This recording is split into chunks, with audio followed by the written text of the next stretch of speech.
Amazina yanjye nitwa Namara Adrien. Nkaba ntuye muri Kigali. Namara Adrien. Watugannye dusaba yuko twagukorera ubuvugizi. Watubwira mu ncamake n'iki gituma wumva ushaka ko Damuke Radio TV twagukorera ubuvugizi, n'iki kibigutera? Ndashaka ko mudukorera ubuvugizi, twatuburiwe na kampani, turashaka ngo dusubize amafaranga yacu. Kampani yabatuburiye ni kampani ikora iki? Ni kampani, iyo kampani mwayimenye gute? Nayo urayitubwira uburyo wayimenyemo n'uburyo yabatuburiye n'icyo iyo kampani ikora. Kampani yitwa Sky Scholar Company, ikaba ituye mu murenge wa Gatenga mu karere ka Kicukiro. Iyo kampani rero ivuga yuko itwara abantu hanze kubashakira akazi, igashakira n'abantu scholarship. Ariko ibyo byose babikora, nabonye ngiye kuri njye babona ari ubutubuzi. Barakubeshya ngo bazagushakira akazi hanze, bakagusha ngo ukabishyura igice cy'amafaranga, ikindi ukazacyishyura warageze mu kazi. Noneho imaze kubahereza igice cy'amafaranga, ubwo ni nkaho bisa nk'ibigabanutse, bakagenda bagushyiraho ayandi mafaranga bakubwira ngo duhereze amafaranga ya naya kugira ngo bakunanize bya bintu bivemo. Mukumvikana mutigeze bakubwira ngo aha hantu ni wowe uzitwara ku itike yawe, bazakubwira ngo aha hantu ngo nujyayo ngo bazagusaba amafaranga ku kibuga cy'indege agaragaza yuko witunze.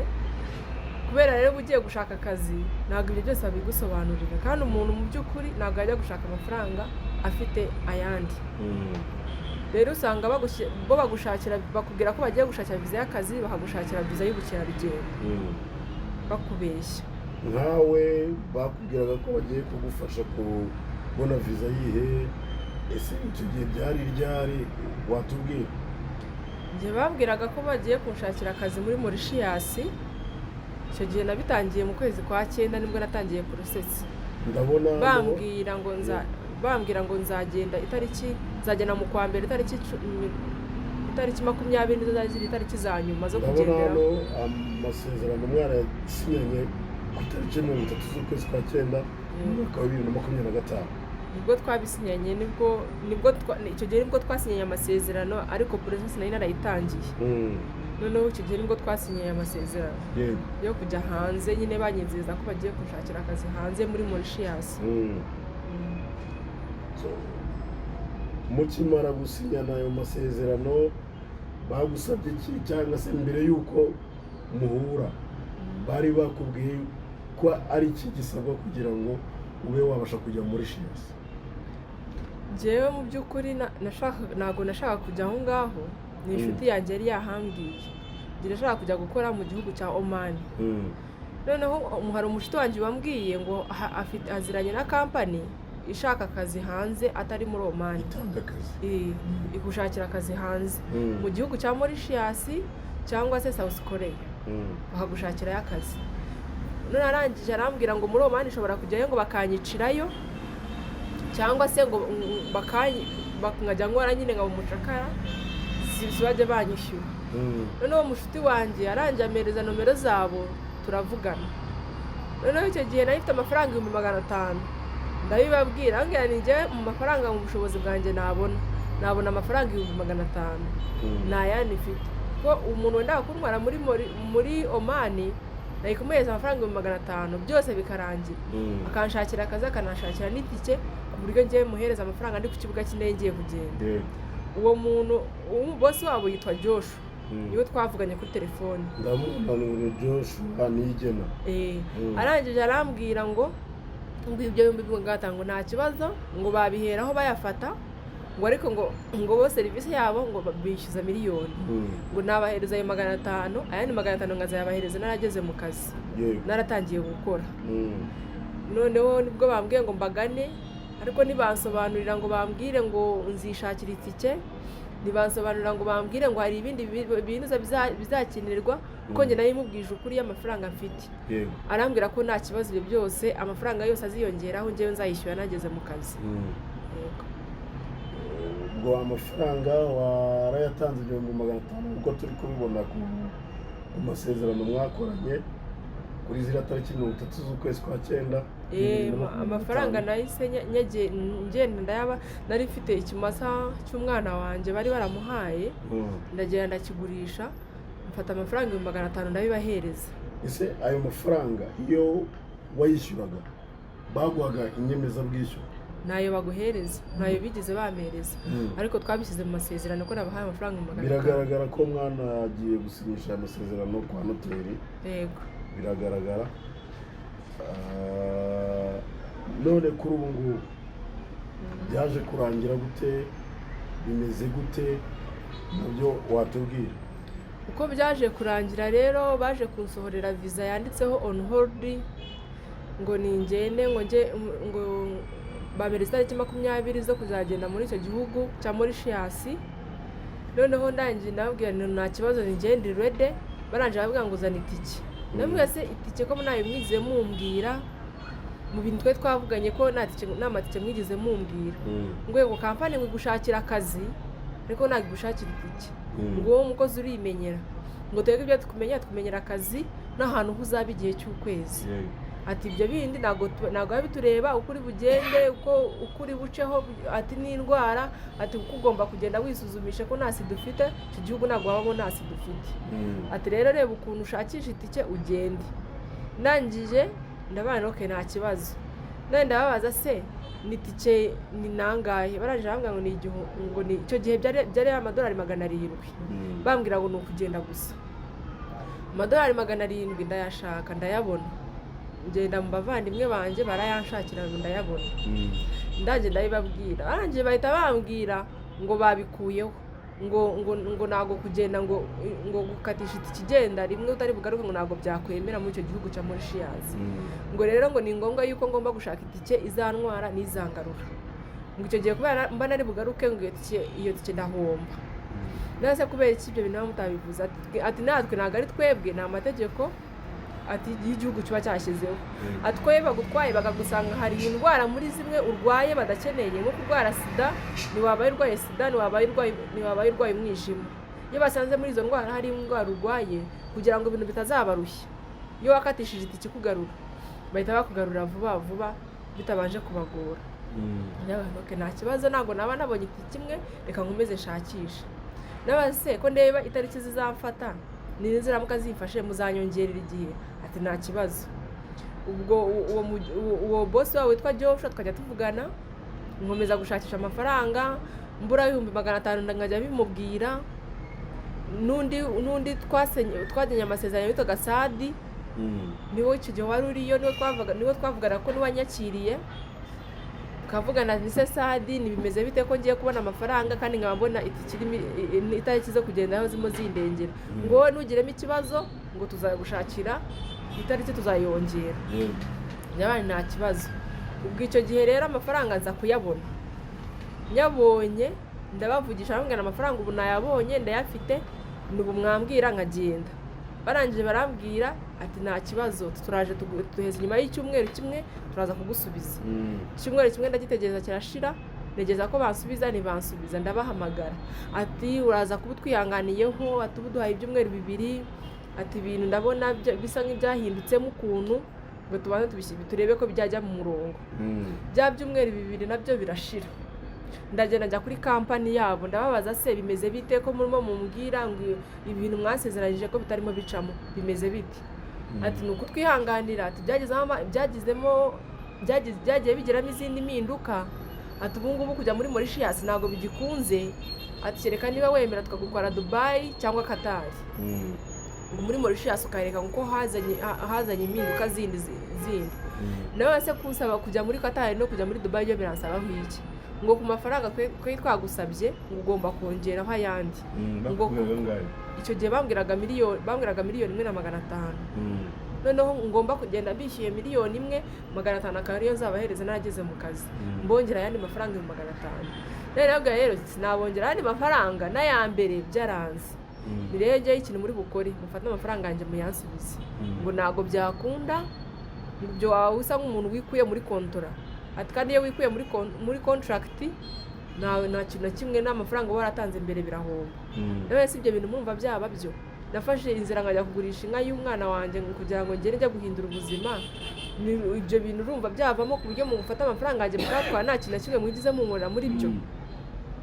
Ati nuko rero ngo ukuntu gahunda zimeze ngo bamaye itariki zo kugenderaho njyewe sinagenda, ngo rero ngo ibindi bibazo ngo ntabwo najya kubibazanamo. Nari nabwese kandi mwe mwambwiye ngo muzanyongerera, ngo ibyo ngo twabikora ngo nyuma ya kontora, ngo twabikora inyuma ku bushake bwacu, ariko ntabwo twabikora nk'aho ari amasezerano twagiranye. None kuki mwagiye kumbeshya ngo muzanyongera itariki nkajya gutesha umuryango umutwe mbasaba amafaranga kugira ngo nkunde ngende, none mukaba mwarabihinduye ngo niba ushaka kujya muri Mauritius ngo ubu byarahindutse, ngo begusaba kuba ufite amafaranga 2,500 by'idolari ukaba ubifite mu ntoki, ngo tukagushakira viza y'ubukerarugendo ukagenda nk'umukerarugendo, ngo wamara kugerayo twebwe tugahita tugushakira akazi. Ngo ayo mafaranga ngo uyerekana ku kibuga cy'indege kugira ngo bakwemerere kwinjira muri icyo gihugu, babone ko ufite ubushobozi bwo kwakodeshereza hoteli iyo ubamo, babone ko ushobora kwigaburira, ushobora kugira ikibazo nyine ukaba wakikemurira. Ndababwira si ibyo bintu kuki mba mutabibwiye umuntu ayo mafaranga umuntu 250 by'idolari umuntu yaba abifite akaba ajya hanze gukora yiki? Ko naba mbonye igishoro birangiye kuki mujya kunaniza umuntu mumukije hirya no hino? Noneho icyo gihe nari mfite mugenzi wanjye tuzajyana, aragenda nawe arangije arambwira ngo bamugaruye ku kibuga cy'indege. We yari yagiye ageze ku kibuga kuri airport barabyanga, bamufatira passport ye, baramubwira ngo azagaruka aje gufata passport, ngo ntabwo biri bukunde kagenda. Numva n'ayandi makuru y'undi mukobwa ariko we ntabwo muzi, numva ngo we yaragiye agera muri Mauritius barangije baramugarura kubera impapuro zituzuye. Ngo bigaragare ko kampani ishobora kuba idafite wenda nk'ubuziranenge cyangwa se ikora nk'impapuro mpimbano kugira ngo babeshye abantu. Ubwo wabonye bimaze gupfa nk'uko binagaragara kuri izi mpapuro, biragaragara yuko mu masezerano mwari mwagiranye wagombaga kubona akazi ka shopkeeper muri Mauritius, ariko kuri kontra nayo bavuga yuko ari yawe, bigaragara yuko wagombaga kujya gukora akazi ka waitress cyangwa se kitchen steward. Ibyo ukimara kubibona mbere wabwirwa ko ugiye kujya muri Mauritius nka shopkeeper, ariko nyuma muri contract ni waitress. Byo ukimara kubibona ntabwo byigeze biguteramo ikintu ngo utangire kwibaza kabiri? Njyewe n'impamvu byahise binca intege, ibyo bintu naje kubibona mbona muri contract nagiranye na company bari bansabiye akazi k'ubu housekeeping shopkeeper.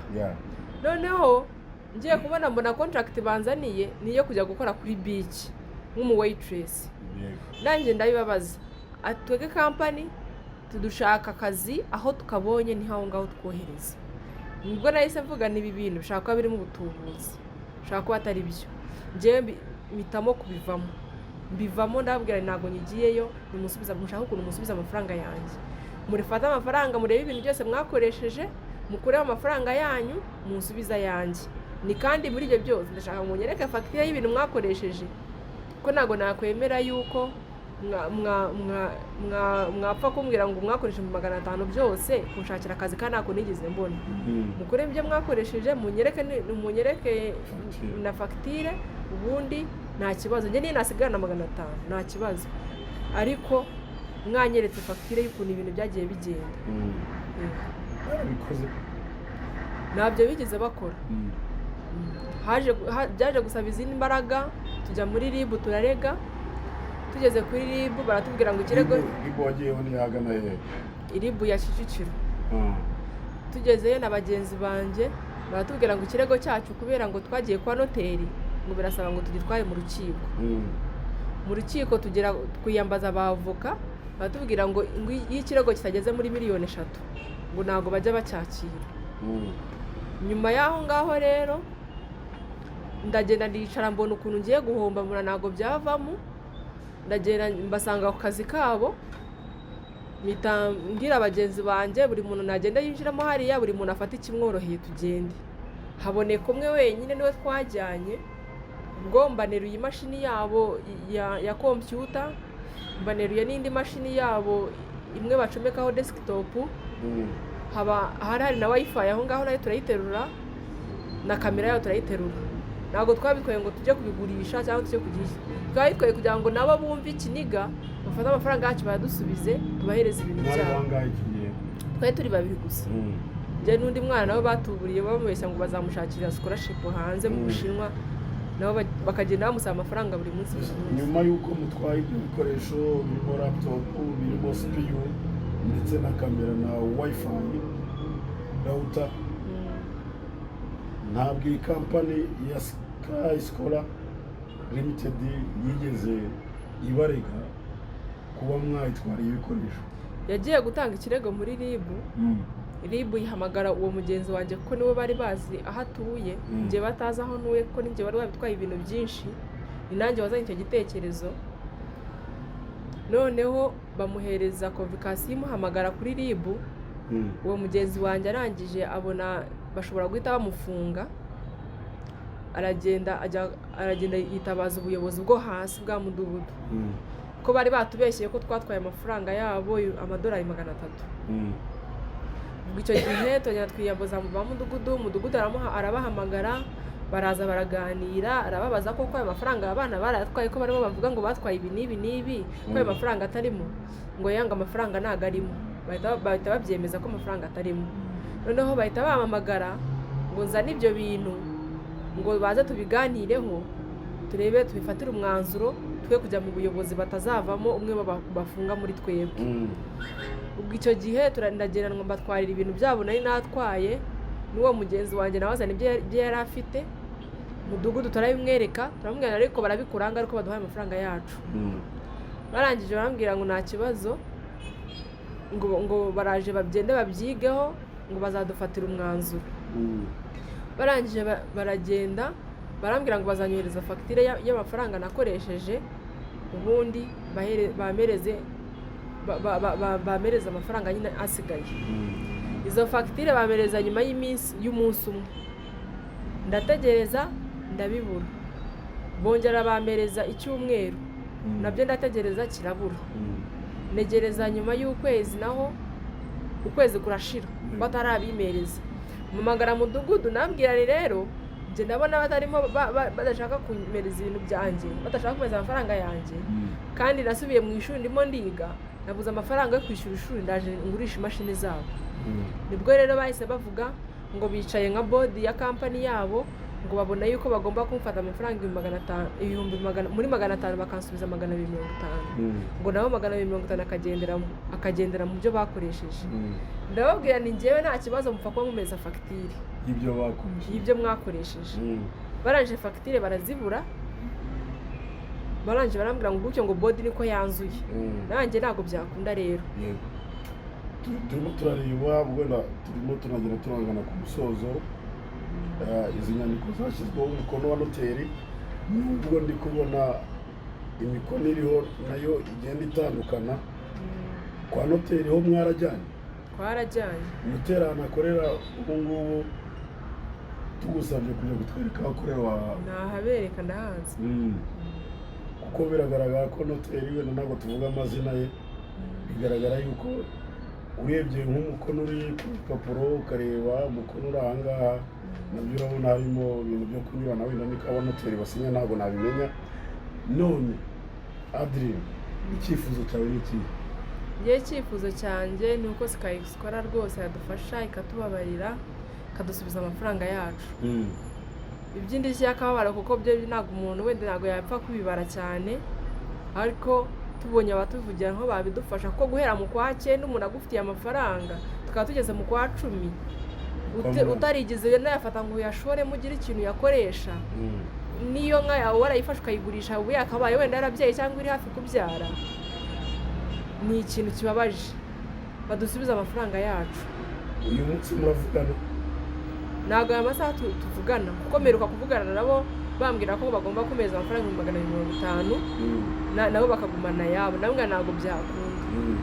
Namushaka imashini zanyu mu meza amafaranga yanjye, byibuze amafaranga ngomba kubahereza, byibuze mbahereze 100 usigarane 400 nta kibazo. Nariko kumbwira ngo amafaranga 500 yose muyatware ntago byavamo.